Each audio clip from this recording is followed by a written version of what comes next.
Yeah, I know I'm a couple days late, but I did want to give my thoughts and reaction to the NBA All-Stars out east and out west. For this video's sake, we'll focus on the Eastern Conference. I want to congratulate these five gentlemen as they will be in Atlanta on March 7th, holding it down. Obviously, we know that both teams are going to have captains and we're going to pick the players. But for the Eastern Conference, these are the five guys that made that starting lineup. Congratulations to the Eastern Conference All-Star captain Kevin Durant. I think KD is a phenomenal story, obviously coming off of that torn Achilles. This dude has been absolutely incredible when he's been on the court. I know he's had a couple of injuries that have nagged him here and there. Obviously, COVID, health and safety protocols is taking him away from a couple games. But when KD has been on the court, it is clear as day he is the best player in the Eastern Conference. I don't think anybody's questioning that one, right? Second up, I want to show some love to the guy that was the captain last year, the reigning two-time MVP. That'll be Giannis Antetokounmpo. Now I know Giannis is looking at this as bittersweet. If not for KD joining Brooklyn, Giannis probably would have won this spot year in and year out because his stats are always off the wall. But I got to be real with you. Not only has Kevin Durant, in my estimations, played better than Giannis the first half of the season, his stats have meant more. The Bucks have been struggling a little bit. I know this is kind of new territory for Giannis and the Bucks since he's entered in the MVP conversation and won some of them bad boys. But the Bucks have not been the Bucks of old, so I'm perfectly fine with KD edging out Giannis. And also on that list is Joel Embiid. I mean, Joel Embiid's probably, when you all things considered, with Philly having the best record out east, I'm not surprised Joel Embiid is the starting big. He should be that. He is, to me, probably right there, top two, top three in the MVP conversation because KD's missed some time and KD's got Kyrie Irving to his left and James Harden to his right.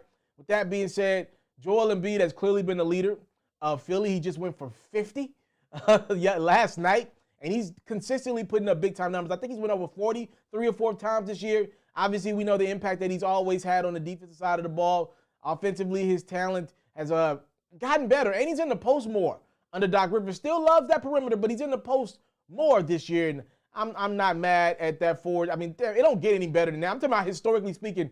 Embiid, Giannis, and KD, that's pretty dang good. Out guard in the Eastern Conference that made that All-Star starting lineup, we got Kyrie Irving. I'll pick Kyrie Irving to make it as the Eastern Conference All-Star game starter. Look, for me, there are a lot of guys that have put up stats on bad teams out east, and it came down to Kyrie missing time. Because when he's been on the court, he's been great as well. Like, it ain't just been KD in Brooklyn, even before they got Harden. Like, Kyrie was putting up great numbers as well. It just came down to me, like, do I want to reward a guy who decided to quit on his team for like a couple weeks? And Kyrie, give him credit. He's came back and been great again. So I think Kyrie deservedly got that spot out east.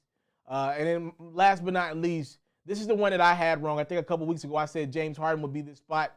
But Bradley Beal is the Eastern Conference starter guard as well, joining Kyrie Irving in that backcourt. Look, Bradley Beal has obviously put up great numbers.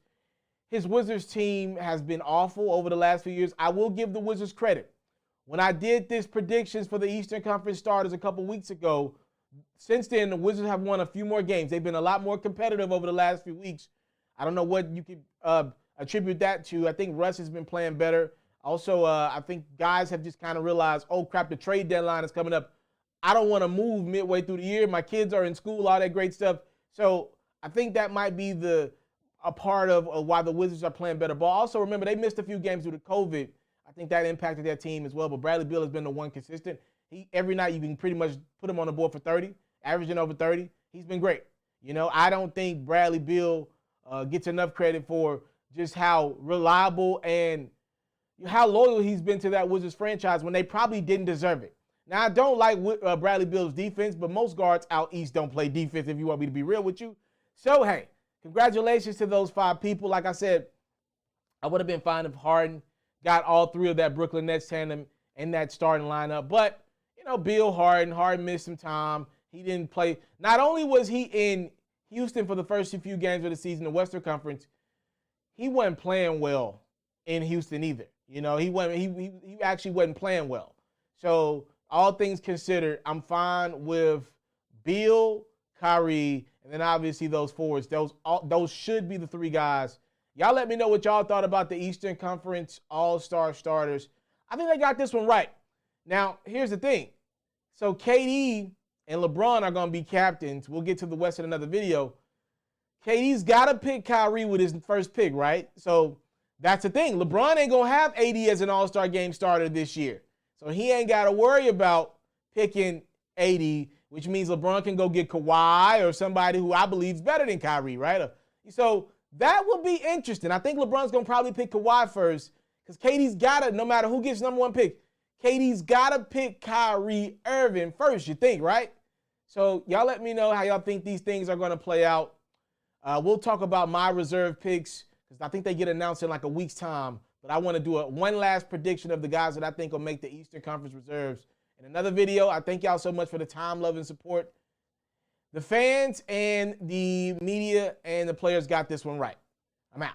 Catch full new episodes of FERRO's music-based platform every day only on YouTube at It's Mr.Taliaferro. You can also find clips, updates, giveaways, and more on Facebook, Instagram, and Twitter, also at It's Mr.Taliaferro.